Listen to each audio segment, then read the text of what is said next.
ជំរាបសួរអ្នកទាំងអស់គ្នាឥឡូវនេះយើងឃើញថាមនុស្សជាច្រើនកំពុងស្គាល់វិស័យ trade និងវិស័យ crypto បណ្ដាហើយថ្ងៃនេះយើងនឹងសិក្សាអំពី Lightning ដែលជាបណ្ដាញ Layer 2 របស់ Ethereum ដែលបង្កើតដោយ Consensus Lightning មានលក្ខណៈពិសេសព្រោះវាស្របតាម Ethereum មានសុវត្ថិភាពនិងត្រៀមសម្រាប់ការអនុវត្តជាក់ស្ដែង 1. ភាពស្របតាម Ethereum Lightning រក្សាភាពភ្ជាប់ជាមួយ Ethereum ដោយផ្ទាល់ប្រើ Ethereum ជា Gas Fee burn នៅតែមាន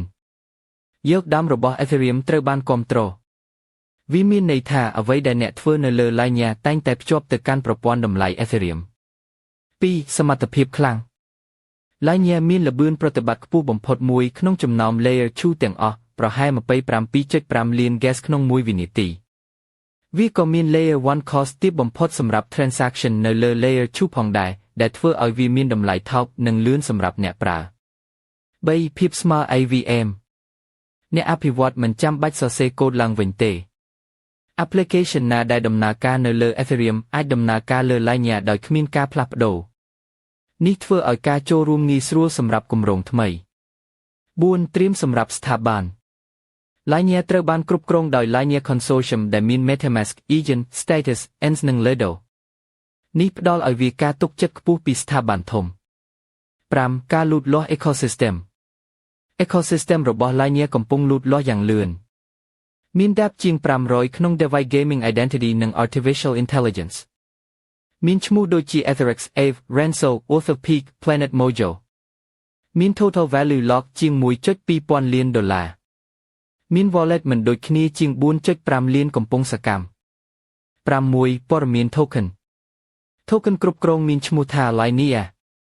មានលើ Binance, Coinbase, Bybit, OX, Upbit និង Exchange ជាង20ប្រើសម្រាប់ Governance ការជំរុញនិងការរីកលូតលាស់សន្និដ្ឋាន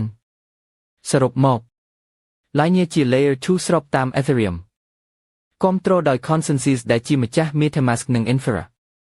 មានដាបជាង500ក្នុង Device Gaming និង AI គ្រប់គ្រងដោយ Consortium របស់ Ethereum Native Token Lightning មានលើ Exchange ធំLightning មិនមែនជាបណ្ដាញ Layer 2 ទូទៅទេវាត្រូវបានបង្កើតសម្រាប់ស្ថាប័នអ្នកអភិវឌ្ឍនិងអ្នកប្រើដើម្បីនាំ Ethereum ទៅកម្រិតថ្មីនៃការទទួលយកវិស័យ Crypto ទូលំទូលាយណាស់មានផ្សេងទៀតដូចជា Smart Contract កិច្ចសន្យាឆ្លាតវៃដែលអនុវត្តដោយស្វ័យប្រវត្តិ DeFi ហិរញ្ញវត្ថុ Decentral ដែលឲ្យមនុស្សអាចខ្ចីកម្ចីនិងវិនិយោគដោយគ្មានធនាគារ NFT ដែលតំណាងឲ្យសិទ្ធិកាន់កាប់ Digital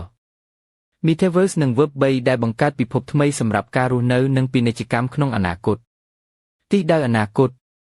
អ្នកជំនាញជឿថា Crypto និង Blockchain នឹងក្លាយជាផ្នែកសំខាន់នៃប្រព័ន្ធហិរញ្ញវត្ថុសកលក្រុមហ៊ុនធំក៏ដូចជាធនាគារកំពុងចាប់ផ្ដើមប្រើប្រាស់បច្ចេកវិទ្យានេះនៅអនាគតយើងអាចប្រើ Crypto សម្រាប់ទិញទំនិញឬសេវាកម្មប្រចាំថ្ងៃដូចជាការទូទាត់តាមកាត ATM ឥឡូវនេះ